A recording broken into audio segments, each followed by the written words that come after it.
I've been running the email marketing of 7 and 8 figure brands, and the difference between the brands that print from the ones that don't is deliverability. In 2026 it's actually easier to fix than ever, so today I'm going to show you exactly what you need to look at. Let's get into it. Stop touching Klaviyo before you do this. Most agencies and most brand owners make the mistakes of going into their Klaviyo account the second they see deliverability going down. They go into their Klaviyo account and they start tweaking their flows, they start changing the subject lines, the timing, and nothing changes. Here's why this matters. The deliverability issues almost never starts from Klaviyo. It starts from the moment someone syncs up into the list. Every single person in your email list either came from a landing page, a pop-up, or an ad, and had a set of expectations after giving their email to you. If you're not matching that expectation with what you're giving to them, then they're gonna stop opening your emails. And if they stop opening your emails, this will also flag Gmail as you not being a trusted sender. Fixing subject lines inside your flows or testing other minimal stuff is not gonna make a change, because you need to look at the big picture and see how you messed it up from the start, trying to understand what needs to be changed from the moment that they are signing up onto the list. So you need to go back point zero, where basically the journey started for the subscriber. So to summarize this, firstly, the person signed up to your newsletter with a set of expectations. Then secondly, you will see that they're gonna stop opening your email if their expectations are met. Thirdly, Gmail will notice that less and less people are reading your email, so they're gonna start flagging your sender domain. Fourthly, your email reputation is gonna drop significantly, and then fifthly, your sender reputation is gonna drop down significantly, and as a last result, people who were supposed to get your email, they liked reading your emails, are gonna stop receiving them also, because Gmail puts all of them together and says, okay, this domain has issues, we need to make sure that less and less people are getting these emails. So you see, the issue doesn't come from Klaviyo, it comes from the point where they actually start to notice your brand, start getting an idea of what you're selling, start getting interest, and from there you need to see what you are promising them and then match that expectation. So here's exactly what I look for. So guys, I took here as an example one of our previous clients. They closed this brand, so the owner is fine with me sharing this information with you. You're seeing this is the product page that they were using before. It's a pretty generic template. You've probably seen this used before. Also, the ads they're not running any more ads, so I can't really show anything, but they were running pretty generic direct response ads, going to a simple funnel from ads directly to the product page. So this was the page that we are using, the product page. Now let me share with you the pop-up. This was the pop-up we are using earlier. You will see we had a timer, and we had a multi-step pop-up to also collect SMS, not just emails. This was also how good it was converting. So we had a really good and solid conversions throughout the last months. So what you can see here from what I've shown you with the pop-up and the product page is that everything is also very aligned in terms of designs, but not only that, the discounts we gave with email and text, they were also aligned with the offer. So here you will see we managed to turn things around after starting working with them, after having some deliverability issues, low open rates, and I would say it was coming mostly from the offer not being aligned, and then also making some changes to the copy. But the most important thing was the expectations that we set from the get-go. So here you will see these are the same. As you see here, it's the same Klaviyo, and here you'll be able to see before what we were doing for this client. Obviously low opens,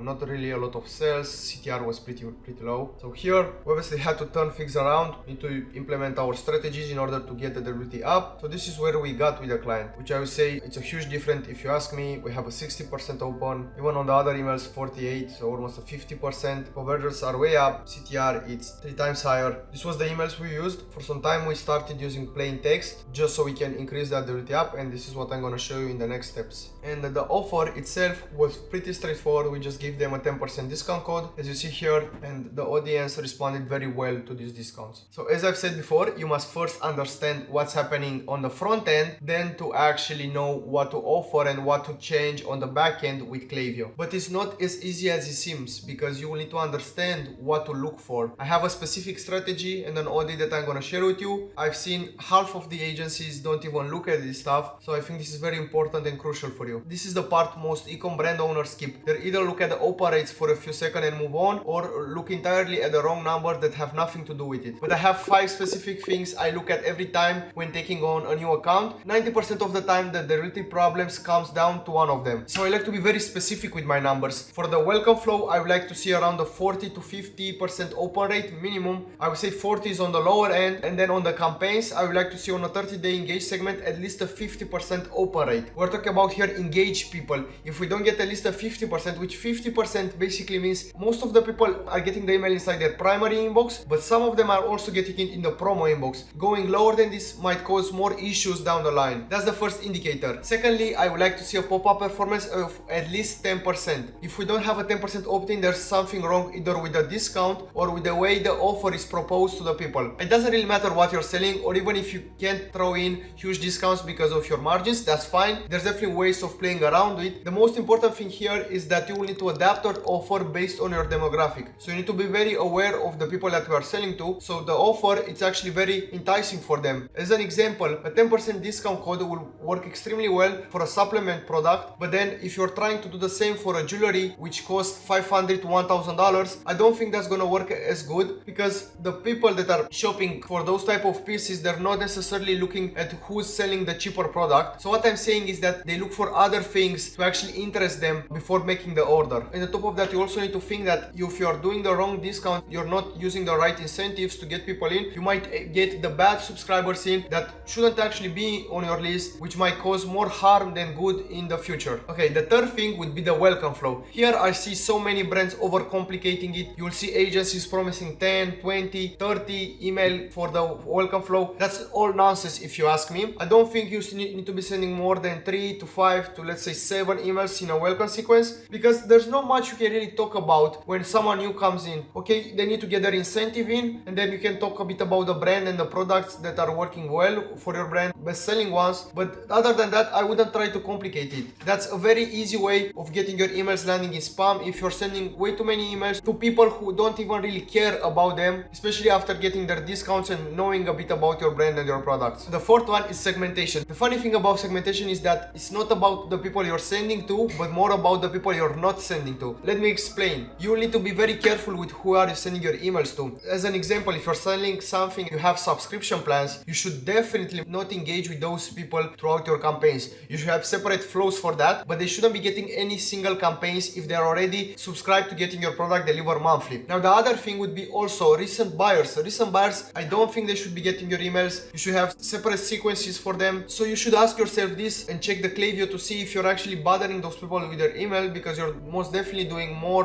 bad than good for your brand. And then also you should be checking to see how tight or how wide you like to make the engage segmentation, because you could put a lot of conditions in, and then it's not more as an engage segment, it's more like people who kind of slightly opened or engage with the brand in a slight manner. So you see how you should adapt this based on your list, based on how good your deliverability is. If you have a good deliverability, then Klaviyo will let you get away with more stuff and doing broader segments, but not, you will need to go tighter in order to actually fix your deliverability issues first. Okay, fifth one, I like this one because it's overlooked by most agencies. You might see that your agency or your freelancer is doing good design emails, but you need to think about, are these emails actually loading for the people receiving them? Because if the emails are way too high in size, they might not even load. For example, if you're sending the email to people who are using Outlook, the email design isn't even going to load. So then you will need to think about, is the agency or the person behind actually using alt text for this? The function of alt text inside Klaviyo, it's actually to show some text to the people who can't see the design emails. I would like to add in the same basket of this also the messaging and how spammy your emails are. Are you using spammy words in the subject line, in the copy? Are you using hurry up to 900%, giving huge discount, talking about money, talking about guarantee, free? Are you using these words a lot? If you're doing that, you need to be very careful,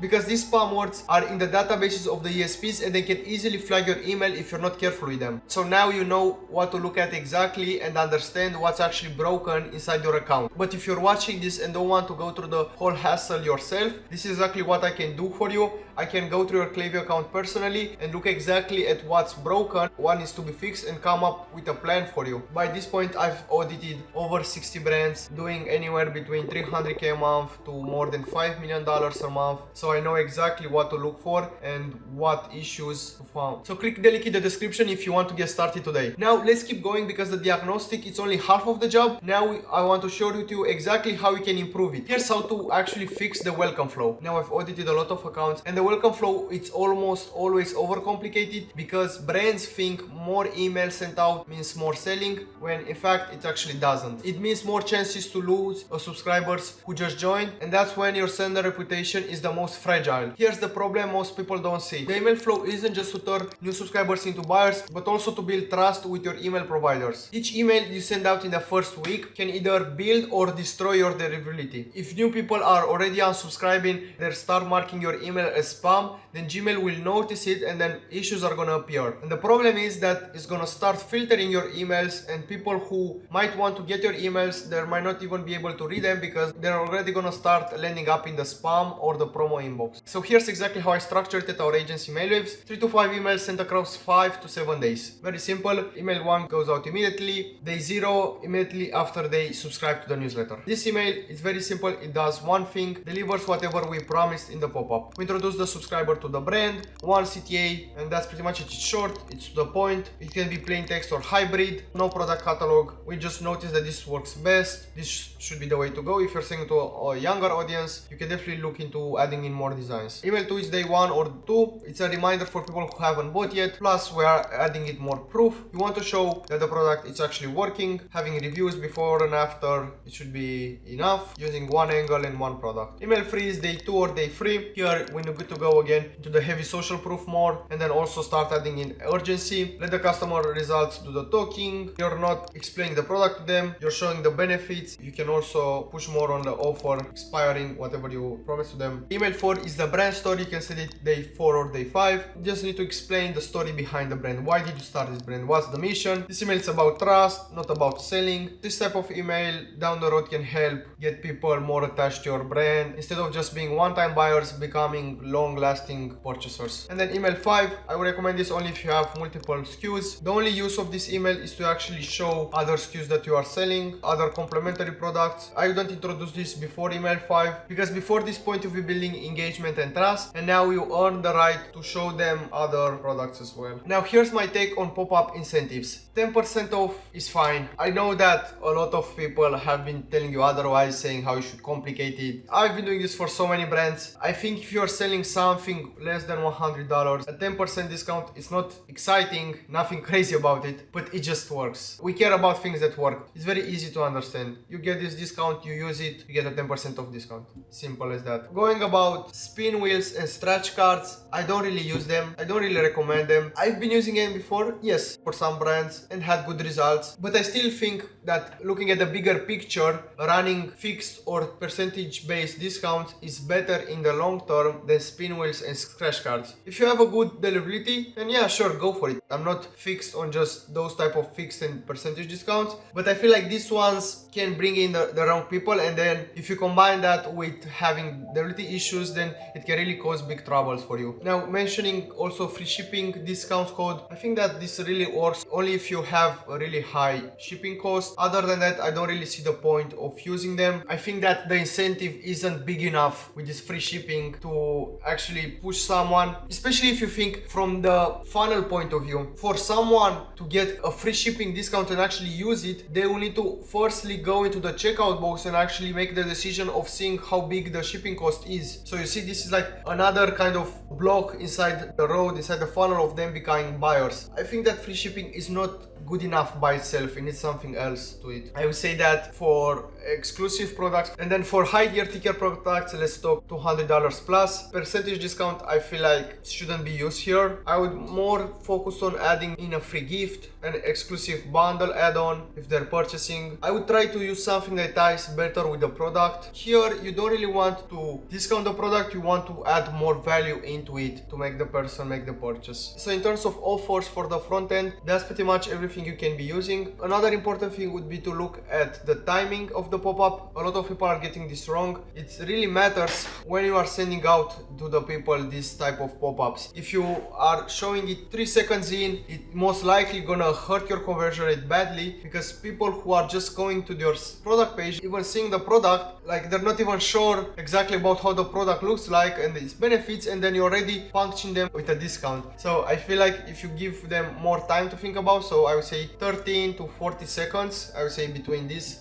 too. You can play around to see what works best for you. This is fine. It's gonna allow enough time for the possible subscriber to look at the product and then make the decision of whether or not they want to give their email and SMS to you. Now the next piece is making sure that you're not sending out emails to the people who have no business in receiving them. You need to send emails to fewer people. I know this sounds wrong because ultimately you want to reach, you want more sales, you want to reach out to your whole list. But here's the catch: sending to unengaged people isn't just going to produce you less sales, but it will also increase your Klaviyo bill. And then thirdly, and the most important thing, will actively hurt and make things worse for you. Providers like Gmail, Outlook, Apple, they're not passive, they're actively looking at how your emails are doing and they're tracking each one. So if you're sending to a segment of 80,000 people but only 10,000 are opening it and 70,000 are completely ignoring it, then they're gonna see it as a negative signal, meaning that no one wants to open this. This is not a neutral sign for the providers, this is an active negative one, saying to them that nobody cares about these emails. So now things are going to go downhill for you. Providers will start sending out your emails in spam and promo. And the biggest issue here is that even the people who wanted to receive your emails, where purchasers might want to purchase again, people who are engaged with your brand, because you sent out to more people, to people who weren't supposed to receiving them, the more this happens, the more Gmail and other providers are going to start routing your emails into the spam and the promo tabs, even to the people who were previously engaged and reading your emails. So you see how you're hurting your customers because you kept insisting on reaching out to people who weren't reading your emails in the first place. When I tell you that if you start doing this for a longer time and your emails keep landing in the spam and the promo, it's going to be very, very hard to actually rebuild a reputation with the providers and get those emails out from landing into spam and the promo to start getting into the primary inbox. So you need to be very careful with who you are sending emails to. So think of it like a game. Each time someone opens your emails, clicks off one of your emails, makes a purchase, then you're gonna get a positive signal. But then on the other way, each time you're sending out an email and that person doesn't open it, moves it to promo or spam or even reports it, then you're gonna get a negative signal. So you need to balance this out in order to actually have a good domain reputation. You're not gonna be able to see the score directly, but more likely your open rate is gonna get hurt by this. You're gonna see like 20, 25, 15% opens on 30-day engaged segment. That should alarm you because by that point you should know that Gmail and other providers are seeing your sender domain as a threat and your emails are no longer landing in primary and the promo. Most of them are now landing in the spam and the promo box. Generally, I recommend you to start small, 7 to 30 days engaged segments and see how the domain is ramping up, see how the open rates are going up, so you can get to that 50% plus open rates. As I've stated before, make sure that your monthly recurring subscribers are not getting any of these emails unless you want to increase that churn rate. And then also the repeat purchasers, same thing. Make sure that the designs are as compressed as possible, so the images are as small as possible. Make sure that alt text is added properly. You're gonna have the alt text, so it's still gonna be readable. The person that's